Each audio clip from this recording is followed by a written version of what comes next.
नमस्कार। मैं बी.एस. मीना, राजकीय महाविद्यालय बानवास वीडियो व्याख्यान की श्रृंखला में आपका स्वागत करता हूं। आज के इस वीडियो व्याख्यान में हम पुनः भारतेंदु हरिश्चंद्र कृत भारत दुर्दशा नाटक के कुछ महत्वपूर्ण बिंदु, जिसमें नाटक का कथानक, अंक वाइज और इस नाटक का जो मुख्य उद्देश्य है उसके बारे में चर्चा करेंगे। तो इससे पहले कि हम इसके कथानक को समझें, कुछ बिंदु हैं जिनको जानना जरूरी है। भारत दुर्दशा नाटक की रचना 1880 में भारतेंदु जी ने की और यह नाटक यदि देखा जाए तो राष्ट्रीय चेतना का पहला हिंदी नाटक है। आप जानते हैं कि उस टाइम जब ये नाटक प्रकाश में आया, हमारा देश पराधीनता की बेड़ियों में जकड़ा हुआ था। इस नाटक में नाटककार ने प्रतीकात्मक पात्रों के माध्यम से तत्कालीन भारतीय दशा का चित्रण बड़े रोचक अंदाज में किया है और इस नाटक में उन्होंने प्रतीकों के माध्यम से सामाजिक बुराइयों पर भी करारी चोट की है। ब्रिटिश राज में भारत के आपसी कलह को भी इन प्रतीकात्मक पात्रों के माध्यम से हमारे सम्मुख प्रस्तुत किया है। और रामविलास जी ने लिखा है कि भारत दुर्दशा जो नाटक है, इसमें भारतेंदु जी इस बात को बताने में सफल रहे हैं कि पढ़े लिखे लोग भी अकेले उस समय उन हालात में कुछ खास नहीं कर पा रहे थे। नाटक में जो पात्र हैं उसमें आप देखेंगे कि भारत भाग्य, आशा, बुद्धिजीवी वर्ग, सभापति बंगाली, महाराष्ट्रीय, एडिटर, कवि, एक देशी महाशय और जो खलनायक जो होते हैं, विलेन जो पात्र हैं, उसमें भारत दुर्देव, निर्लज्जता, सत्यानाश, फौजदार, रोग, आलस्य, अंधकार, इस तरह के पात्र हैं। अब देखिए, ये जो नाटक की रचना है, इससे ये पता चलता है कि तत्कालीन समय में नाटकों या कहें साहित्यकारों की रचनाओं पर कितने प्रतिबंध थे। बड़ा मुश्किल था उस दौर में कोई भी राष्ट्रीय चेतना से ओतप्रोत रचना पाठकों को सम्मुख आ जाए, बहुत मुश्किल था, कड़े प्रतिबंध थे प्रेस के। तो इसलिए भारतेंदु जी ने अपनी शैली में, अपने तरीके से फिर भी जन जागरण का काम जारी रखा। इस नाटक का जो प्रथम अंक है उसमें स्थान विथी एक योगी मंगलाचरण गाते हुए प्रवेश करता है।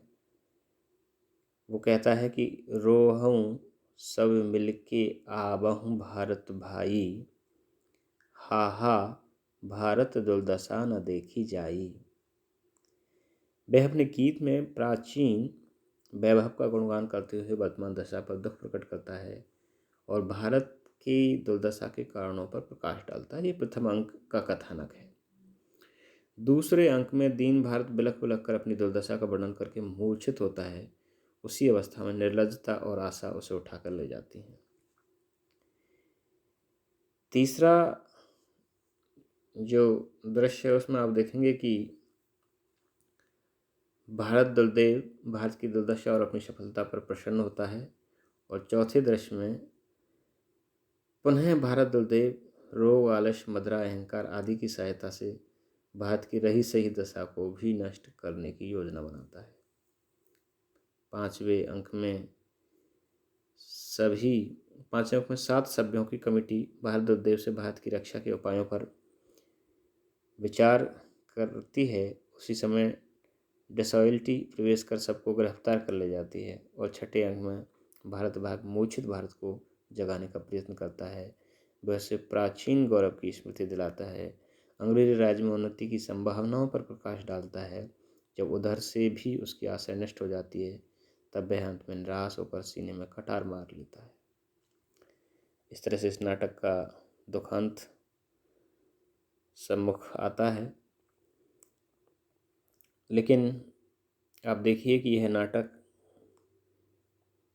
तत्कालीन युग की, तत्कालीन समाज की पीड़ा को कितने रोचक अंदाज में पिरोकर पाठकों के सामने परोसता है कि उसमें एक बड़ा संदेश नाटककार तत्कालीन समाज को देने में सक्षम होता है। और वह आत्मावलोकन का अवसर देता है कि हम कब तक इस बात को कोसते रहेंगे, कब तक हम विदेशी सत्ता को कोसते रहेंगे।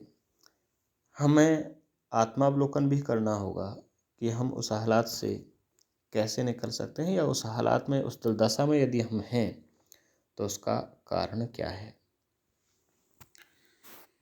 इस पर चर्चा इस नाटक में की गई है। और